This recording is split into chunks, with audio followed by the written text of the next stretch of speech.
বড় বড় কথা কারা বলছে? যারা মমতা ব্যানার্জি আঁচলের তলায় থেকে নেতা হয়েছে। আরো বড় বড় কথা বলছে, অনেকে চরিত্রের কথা বলছে, যারা কালীঘাটের উচ্ছিষ্ট খেয়ে জীবন কাটিয়েছে, আজকে বিজেপির উচ্ছিষ্ট খেয়ে বেঁচে আছে, তারা দিলীপ ঘোষকে ক্যারেক্টার সার্টিফিকেট দিচ্ছে। কি ত্যাগ করেছেন? 4 পয়সার ত্যাগ নেই, বিজেপিতে কামাতে এসছেন, কামানো কমে যাচ্ছে। আমরা যেন আমাদের পরিচিতি না ভুলে যাই। আমার পাড়ায় বিয়ে হচ্ছে টিএমসি নেতার বাড়িতে, সে টিএমসি করে বলে তার বাড়িতে আমি বিয়েতে যাব না। এই ধরনের জঘন্য নিম্ন রুচির রাজনীতি দিলীপ ঘোষ করে না, করবেও না, এটা আমি ঘৃণা করি।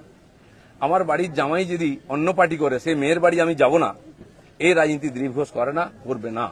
যারা করতে চাইছে এটাকে, বিজেপিকে এই অপসংস্কৃতি আনতে চাইছে, তারা বিজেপি জানে না, তারা দিলীপ ঘোষকে চেনে না, এর পিছনে কত ত্যাগ তপস্যা আছে জানে না। যারা 21 সালে এসছে, 20 সালে বিজেপিতে এসছে না, তারা বিজেপি বুঝতে পারবে না।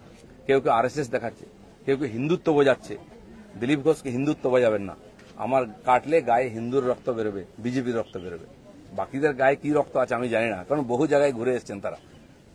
কে বড় বড় কথা কারা বলছে? যারা মমতা ব্যানার্জি আঁচলের তলায় থেকে নেতা হয়েছে। আরো বড় বড় কথা বলছে, অনেকে চরিত্রের কথা বলছে, যারা কালীঘাটের উচ্ছিষ্ট খেয়ে জীবন কাটিয়েছে, আজকে বিজেপির উচ্ছিষ্ট খেয়ে বেঁচে আছে, তারা দিলীপ ঘোষকে ক্যারেক্টার সার্টিফিকেট দিচ্ছে। যারা 4টে বিয়ে করে, 14টা গার্লফ্রেন্ড রাখে, রাত্রের জীবন একরকম, দিনের জীবন একরকম, তারা দিলীপ ঘোষকে ত্যাগী ভোগী বলছে। আহাম্মক। রাস্তায় দাঁড়িয়ে বলো, লোকে কি বলবে? দিলীপ ঘোষ আজকেও রাস্তায় দাঁড়িয়ে আছে, কালো দাঁড়িয়ে ছিল, আগামী দিনেও থাকবে। মানুষ জানে দিলীপ ঘোষ কি করেছে, দিলীপ ঘোষ কি। আমার মন আর মুখ এক। আমি পর্দার আড়ালে কথা বলি না, কোন নেতার সঙ্গে বন্ধ ঘরে মিশি না, আমি সে যেই নেতা হোক। আমি চৌরাস্তায় দাঁড়িয়ে কথা বলি, ক্যামেরার সামনে কথা বলি। এটা দিলীপ ঘোষ। তাতে যদি কারো কষ্ট আমার কিছু করার নেই। দিলীপ ঘোষের মিশন ঠিক আছে, দিলীপ ঘোষ পাল্টাবে না, তার নীতি পাল্টাবে না। দিলীপ ঘোষ বাংলায় পাল্টাতে এসছে, অর্ধেকটা হয়ে গেছে।